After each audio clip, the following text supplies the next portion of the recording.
안녕하세요. 반갑습니다. 그동안 잘 지내셨나요? 네, 오늘은 계속해서 웨스트민스터 소요리 문답 공부를 하도록 하겠습니다.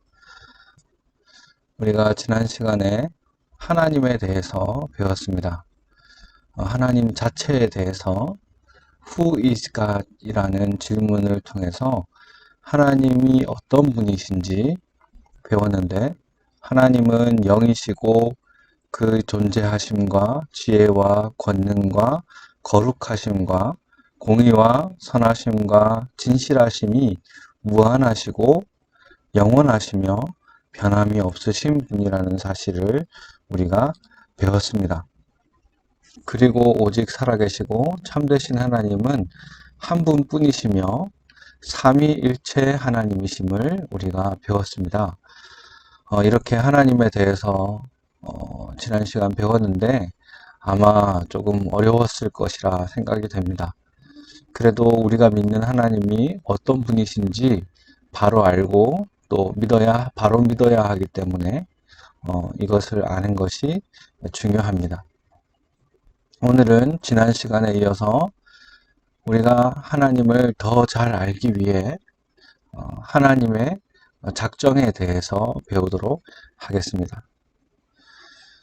제 7문입니다. 하나님의 작정은 무엇인가? 답. 하나님의 작정은 그의 뜻하신 바에 따라 정하신 영원한 목적인데, 이로 말미암아 자기의 영광을 위하여 일어날 모든 일을 미리 정해두셨다. 하나님의 작정이란 하나님께서 정하신 영원한 목적이라 이렇게 말씀을 하고 있습니다. 이 목적이라는 말을 우리가 주의 깊게 생각을 해야 합니다. 우리 인간의 입장에서 보면 목적이라는 것이 있고, 또 목적을 이루기 위해서 계획을 세우고 또 계획한 대로 실행을 해 나가야 합니다. 그래서 목적이 따로 있고 목적을 위한 계획을 세우고 또 그 계획을 실행해 나가는 것이 또 따로 있는 것인데, 목적을 정했다 하더라도 그 목적이 바뀔 수도 있는 것이고, 또 목적을 이루기 위한 계획도 여러 가지 환경이나 여건에 따라서 중간에 수정이 되기도 합니다. 그리고 무엇보다 계획한 대로 다 실행하지 못할 때가 많이 있습니다. 뿐만 아니라 우리가 열심히 실행을 한다 할지라도 계획대로 또 우리가 목적한 대로 일이 다 이루어지는 것 또한 아닙니다. 그렇기 때문에 하나님의 작정 역시 그런 것이 아닐까 그렇게 생각할 수 있는데, 결코 그렇게 생각해서는 안 되겠습니다. 하나님에게는 목적과 계획과 실행이 따로 있는 것이 아니고, 하나님의 작정이 곧 목적이자 계획이고 실행인 것입니다. 하나님께서 정하신 목적이고 계획이기 때문에 그것은 영원히 바뀌지 않는 것이고, 또 완벽하고 반드시 이루어지는 작정이라는 사실을 알아야 하겠습니다. 우리가 지난 시간 하나님에 대해서 배운 것처럼 하나님은 영원하시고 또 불변하시고 무한하시기 때문입니다. 또한 하나님의 작정은 그의 뜻하신 바에 따라 정하신 거라 그렇게 말씀을 합니다. 하나님의 작정은 하나님의 영원하신 목적이고, 그 작정을 하신 목적은 자신의 영광을 위해서 하나님께서 작정을 하셨다 그렇게 말씀하셨고, 하나님의 작정의 대상과 범위는 한마디로 말해서 모든 것입니다. 하나님께서 작정하신 데에는 어떤 다른 원인이 있어서 하나님께서 무엇을 계기로 해서 작정을 하신 것이 아니라 오직 하나님 자신의 영광을 위해서 그 선하신 뜻을 따라 일어날 모든 일을 미리 정하신 것입니다. 하나님의 작정의 범위와 대상은 모든 것, 그렇기 때문에 어떤 것도 하나님의 작정에 포함되지 않는 것이 없다는 사실을 우리가 기억을 해야 하겠습니다. 이 작정에 대해서는 성경의 에베소서 1장 4절 말씀에 곧 창세전에 그리스도 안에서 우리를 택하사 우리로 사랑 안에서 그 앞에 거룩하고 흠이 없게 하시려고, 또 11절에는 모든 일을 그의 마음의 원대로 역사하시는 자의 뜻을 따라 우리가 예정을 입어 그 안에서 기업이 되었으니, 이렇게 말씀을 하고 있습니다. 모든 것이 하나님의 뜻을 따라 작정하신 것이라는 말씀입니다. 이 말을 들으면 우리가 당장 의문이 생깁니다. 정말 하나님의 작정은 모든 것인가? 모든 것에 관해서 다 하나님이 정해놓으셨는가? 그럼 현재 우리가 겪고 있는 이 코로나 상황도 하나님의 작정 가운데 있는 것인가? 더 나아가서 인류 시조 아담 하와가 선악과를 먹은 일, 사람이 죄를 범하는 것도 하나님의 작정에 속한 것인가? 이렇게 생각을 하게 됩니다. 그러면 하나님이 죄도 작정하셨으면 이 죄에 대한 책임이 우리에게 있는 것이 아니라 하나님께 있는 거 아닌가? 이런 질문도 할 수 있고, 또 우리는 하나님의 작정대로 모든 것이 이루어진다면 우리에게는 자유가 없는 것인가? 우리는 그냥 꼭두각시 같은 것인가? 여러 가지 질문이 생길 수가 있습니다. 하지만 웨스트민스터 신앙고백서 3장 1항 말씀을 우리가 보면, 하나님께서는 영원 전부터 하나님 자신의 뜻에 가장 지혜롭고 거룩한 계획에 의해서 일어날 모든 것을 자유롭고 불변하게 작정하신다. 그렇지만 그 때문에 하나님께서 죄의 조성자가 아니시며 피조물의 의지가 침해당하는 것도 아니며 제2 원인들의 자유나 우연성이 제거되는 것도 아니고 오히려 확립된다, 이렇게 말씀합니다. 여기 죄의 조성자가 아니다, 이 말은 죄를 만드시지 않았다는 거예요. 만드시지 않았다. 하나님이 계신다는 사실을 우리가 믿으면서 하나님이 전지전능하시고 또 영원하시고 불변하시고 무한하신다 하는 것을 믿는다 하면서도 하나님의 작정을 바로 믿지 못하는 사람들이 많이 있습니다. 모든 것을 하나님이 그 지혜롭고 거룩하신 뜻대로 미리 정하셨다 하는 이 사실을 못 믿겠다는 거예요. 이 말은 다르게 생각을 하면 하나님을 주권자로 인정하지 않는다는 말이 됩니다. 하나님께서 주권자가 아니라면 하나님은 하나님이 아니게 됩니다. 만일 하나님이 계시고 그분이 주권자시라면 하나님이 처음부터 끝까지 모든 것을 작정하셨다는 사실을 믿어야 할 것입니다. 한번 질문을 해보겠습니다. 하나님께서는 우리의 생명을 언제든지 취하실 수 있는 분인가요? 그렇게 하실 권위와 권리를 가지신 분이 맞습니까? 지금 당장이라도 하나님께서 우리의 생명을 취하시면 죽을 수밖에 없다는 사실을 여러분 믿습니까? 그리고 우리가 지금 말하고자 하는 것을 하나님께서 아시고 그것을 허락하지 않으신다면, 우리가 말하는 것을 허락하지 않으신다면 우리가 말을 하고 싶어도 그 말을 할 수가 없을 것입니다. 하나님이 금하실 수 있지만 금하지 않았다는 것은 그것을 하나님께서 허락하셨다는 겁니다. 그래서 참 하나님의 작정에 대해서 우리가 많은 의문이 있고, 또 우리 인간 이성으로 생각할 때 많은 걸림돌이 있게 되는데, 특히 죄에 대해서 우리가 생각할 때, 만약 가룟 유다가 자기가 예수님을 은 30에 넘겨준 것은 칭찬받을 일이다, 이렇게 말을 한다면 어떨까요?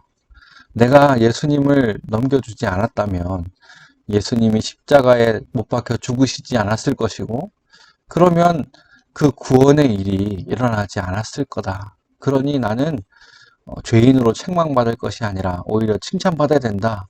그렇게 말을 한다면 여러분들이 어떻게 생각하실까요? 가룟 유다의 죄가 하나님의 주권적 계획의 일부일지라도 그 죄에 대한 책임은 가룟 유다 자신에게 있는 것입니다. 그래서 하나님의 작정 가운데 이 죄에 대한 작정은 허용적 작정이라 그렇게 말을 합니다. 하나님이 죄를 만드신 것이 아니고 죄를 짓도록 이렇게 종용하신 것이 아니라 죄에 관하여는 허용하신 것이다. 그렇게 말을 합니다. 이것을 생각할 때 이 뜻과 계획의 차이를 한번 생각할 필요가 있습니다. 어떤 뜻을 정하게 되면 그 뜻을 이루기 위한 계획을 세우는데 그 계획에는 자기가 원하는 것만 포함되는 것이 아닙니다. 예를 들어 가라지 비유를 생각해 볼 때 밭에 가라지를 추수 때까지 그냥 두는 것은 주인이 원하는 것이 아닙니다. 주인은 가라지가 아닌 알곡을 원하지만 그 알곡을 지키기 위해 알곡이 상하지 않게 하기 위해 가라지도 뽑지 않고 추수 때까지 그냥 두라 그렇게 하는 거예요. 죄도 하나님의 계획의 일부입니다. 하지만 하나님이 죄를 기뻐하시고 원하시는 것이 아니에요. 하나님은 죄를 미워하시고 원치 않으시지만 하나님의 뜻을 이루기 위해 계획하셨다는 거예요. 하지만 이 죄에 대한 하나님의 작정은 어쩔 수 없이 단순히 허용하는 것이 아니라 하나님의 선하신 뜻대로 그 계획대로 의도되어진 하나님의 허용적 작정이라는 사실을 알아야 됩니다. 이거는 또 요셉 사건에서도 우리가 볼 수 있는데 요셉의 형들의 악행을 하나님께서는 선으로 바꾸셨습니다. 하나님께서 죄를 허용하셨지만 그 모든 것을 사용하여 하나님의 뜻을 이루십니다. 그렇지만 그렇다고 해서 죄에 대한 책임이 하나님에게 있는 것이 아니고 죄를 지은 당사자에게 있다는 것을 또 알아야 하겠습니다. 아까 읽은 웨스트민스터 3장 1항에 보면 제2 원인들의 자유나 우연성이 제거되는 것이 아니라 오히려 확립된다 이렇게 말씀을 하고 있습니다. 하나님께서 제1 원인으로서 모든 것의 근원이 되시고 모든 것을 하나님의 뜻대로 작정하셨지만 피조물인 우리가 제2 원인이 되어 일을 하는 것입니다. 하지만 우리가 일을 할 때는 기계처럼 하나님이 시키시는 대로 아무 생각 없이 그냥 움직이는 것이 아니라 생각을 하고 계획을 세우고 또 내 힘을 써서 움직이게 됩니다.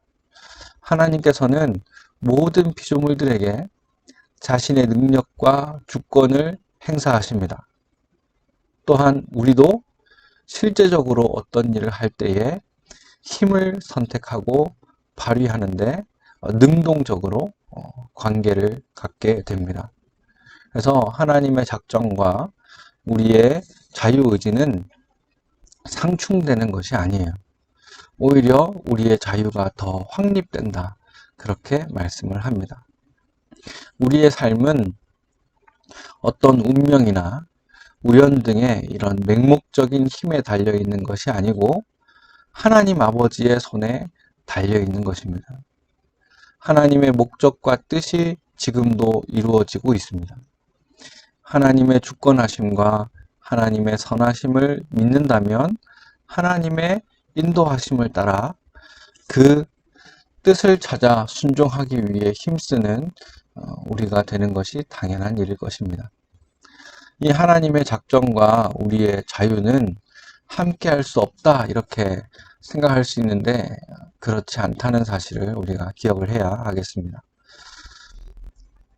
하나님께서 모든 것을 작정하셨다면 모든 것이 필연적으로 이루어진다는 말이에요. 근데 이 필연이라는 말은 자유와 반대된다 이렇게 생각할 수 있는데 그것이 아닙니다. 개념을 우리가 바로 세워야 되는데 필연의 반대는 우연입니다. 우연. 그리고 자유의 반대는 강요예요. 생각해 봅시다. 여러분이 어떤 식사 시간이 돼서 밥을 먹을 메뉴를 정하는데 짜장면을 먹을지 짬뽕을 먹을지 하나님께서 여러분에게 강요하십니까? 결코 그렇지 않죠. 여러분이 자유롭게 선택을 합니다. 그래서 하나님께서 모든 것을 작정하셔서 모든 것이 필연적으로 이루어진다 할지라도 우리의 자유는 없어지는 것이 아니라 오히려 확립된다 하는 사실을 우리가 기억을 해야 되겠습니다. 그리고 또 한 가지, 하나님의 작정 안에는 우리의 구원이 있습니다. 하나님께서 구원할 자로 선택하신 자들이 있고 사망 가운데 버려두신 자들이 있다는 것입니다. 이렇게 선택과 유기에 관한 하나님의 작정을 예정이라고 합니다. 여기에서 우리가 용어를 확실히 정리해 둘 필요가 있습니다. 작정이라는 것은 가장 큰 의미입니다. 그 대상은 한마디로 모든 것이에요. 모든 것. 모든 피조물, 모든 만물이 그 대상이 되고 창조, 섭리, 예정, 구속 언약 등 모든 것이 그 내용입니다. 그리고 예정은 작정 안에 포함된 것으로 그 예정의 대상은 이성적 피조물입니다. 그래서 곧 이성적 피조물이라는 것은 천사와 사람이 그 대상입니다. 그 내용은 하나님의 선택과 유기예요. 예정에 대해서 말할 때는 하나님이 이 사람을 구원하시기로 예정하셨다. 또 아니면 어떤 사람은 그냥 내버려 두기로, 사망 가운데 버려두시기로 예정하셨다. 이렇게 말을 할 수 있지만 피조물, 그냥 어떤 물건에 대해서 돌멩이가 떨어지도록 예정했다. 이렇게 말하는 건 맞지 않다는 거예요. 그 용어를 우리가 구별해서 사용해야 됩니다. 작정은 모든 것을 포함한 개념이고 예정이라는 말은 이제 천사나 사람, 이런 이성적 피조물에 대해서 하나님께서 선택하시거나 유기하시거나 이것을 결정하셨음을 말할 때 사용하는 용어가 예정입니다. 그리고 더 나아가 구속 언약이라는 것은 그 대상이 하나님의 선택함을 받은 자에게 해당되는 거예요. 하나님 삼위일체 하나님께서 구원하시는 그 구속 역사가 선택받은 자들에게 해당이 됩니다. 이렇게 이 하나님의 예정, 작정이라는 것에 하나님의 예정이 포함되는데 예정에 관해서 불편하게 생각하는 사람들이 있습니다. 하나님이 작정하실 때 누구는 구원하시기로 정하시고 누구는 버려두시기로 정하셨다. 이렇게 이런 사실을 받아들이지 않는 거예요. 어떤 사람을 만들기도 전에 하나님이 선택할지 유기할지 이것을 정한다는 것은 불합리하게 생각이 된다는 거예요. 그래서 어떤 사람들은 하나님께서 예정하신 것은 전지하신 하나님께서 모든 것을 아시니까 사람들에게 복음이 전파될 때, 복음이 제시될 때 이 사람이 그 복음을 듣고 믿을 것인가 안 믿을 것인가 이것을 미리 아시고 미리 내다보고 얘는 앞으로 믿을 거니까 내가 선택해야지, 얘는 앞으로 안 믿을 거니까 내가 버려둬야 되겠다, 이렇게 예정하셨다, 이렇게 주장을 하는 사람들이 있습니다. 이런 주장을 펠라기우스라는 사람이 했는데, 그래서 이 주장을 따르는 사람을 펠라기안이라 그렇게 불러요. 또 그 연장선상에서 구원은 사람이 믿는가 안 믿는가에 달려있다 이렇게 생각하는, 사람의 의지의 문제라고 주장하는 사람이 알미니우스라는 사람이에요. 그래서 이런 주장을 따르는 사람을 알미니안이라 이렇게 말을 합니다. 펠라기안이나 또 알미니안이나 다 연결되는 주장이라는 사실 우리가 또 하나 알아야 하겠습니다. 이 사람들의 주장은 쉽게 말해서 구원은 하나님의 선택에 달려 있는 것이 아니라 사람의 믿음에 달려 있다. 그래서 우리가 믿는 이 예정론을 따르지 않고 다른 예정을 말해요. 그러니까 하나님이 예정하셨기 때문에 우리가 하나님을 믿는 것이 아니라 우리가 믿을 것을 하나님이 아시고 예정하셨다. 이렇게 말을 하는 거예요. 하지만 이것은 잘못된 겁니다. 우리는 하나님의 예정을 믿습니다. 하나님께서 미리 아시고 쟤는 앞으로 믿겠지라고 아시고 예정하신 것이 아니라 하나님께서 영원 전에 창세 전에 누구를 선택할지 누구를 유기할지 미리 정해 놓으셨기 때문에 하나님께서 아시는 겁니다. 그래서 순서가 예지, 예정이 아니라 예정, 예지가 됩니다. 언어가 조금 어려울 수 있는데 이 하나님의 예정에 대해서 우리가 더 잘 이해하기 위해서 중요한 키워드가 세 가지 있습니다. 키워드가 세 가지가 있는데 첫째는 생명, 둘째는 사랑, 셋째는 믿음의 기원입니다. 첫째, 이 생명인데요. 조금 어리석은 예를 제가 들겠습니다. 정말 어리석은 예일 수 있는데 여러분들 조금 감안하고 들어주시기 바랍니다. 영락공원 알죠? 영락공원 공동묘지예요. 공동묘지에 어느 날 천사가 와서 무덤에 누워있는 시체들에게 너희들 지금 일어나서 저기 보이는 저 나무 찍고 돌아오면 빨리 돌아오는 사람 50명을 내가 살려주겠다. 이렇게 말을 하는 거예요. 여기서 문제가 나갑니다. 자, 그러면 시체가 살아난 시점은 언제인가? 1. 천사가 나타났을 때. 2. 천사의 말을 들었을 때. 3. 나무를 터치했을 때. 4. 나무를 찍고 돌아와서 50명 안에 들었을 때. 자, 몇 번일까요? 1, 2, 3, 4 중에 한번 생각해 보세요. 정답은 시체는 천사의 말을 듣지 못한다입니다. 1, 2, 3, 4가 다 아니에요. 네, 이게 무슨 뜻인가? 생명이에요, 생명. 첫 번째 키워드는 생명입니다. 생명이 없으면 천사의 말을 들을 수 없는 것처럼 복음을 듣고 믿는다는 것은 이미 그 속에 하나님께서 생명을 주셨다는 거예요.